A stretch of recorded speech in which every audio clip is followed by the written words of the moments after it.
ইরে বেলাল, এটা কেমন জুলুম? কতদিন হলো তোমার কণ্ঠের আজান শুনি না। বেলাল রে, তোর কি মন চায় না আমি নবীর জিয়ারতে আসতে? বেলাল আয়, আমি নবীর জিয়ারতে আয় রে বেলাল আয়, কতদিন হলো তোমার কণ্ঠের আজান শুনি না। স্বপ্ন যখন নবীজি দেখাইছে, এ মুসলমান, হযরত বেলাল সুদূর সিরিয়ার দামেস্ক থেকে পাগলের মতো দৌড়াইলেন, পাগলের মতো ছুটে আসলেন। যখন মদিনাতে আসলেন তখন তাহাজ্জুদের সময় চলতেছিল।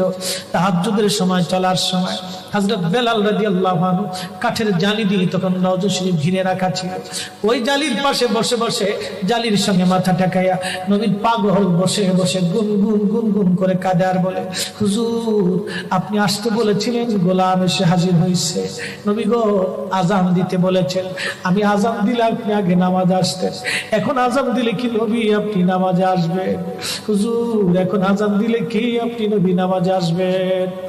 নতুন মুয়াজ্জিন আসছে আজান দেওয়ার জন্য, এসে দেখে নবীর মুয়াজ্জিন বেলাল কাঁদে। ডাক দেখে মদিনাবাসী শুনছো, নবীর মুয়াজ্জিন ফিরে এসেছে, বেলাল আসছে, বেলাল ফিরে আসছে। এই কথা শোনার পরে সব সাহাবী ঘর থেকে বের হয়ে দৌড়ায় এসে দেখে বেলাল কাঁদে। সাহাবীরা বলে, বেলাল আজান দাও, কতদিন হলো তোমার কণ্ঠের আজান শুনি না। বেলাল আজান দাও, কতদিন হলো আজান শুনি না রে বেলাল। বেলাল বলে, সাহাবীরা রে, আমি আজান দিলে কি নবী নামাজ আসবে বলো?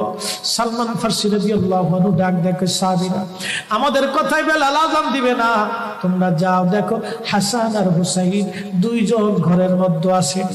ইমাম হাসান হুসাইন রাদিয়াল্লাহু আনহুমা যদি বলে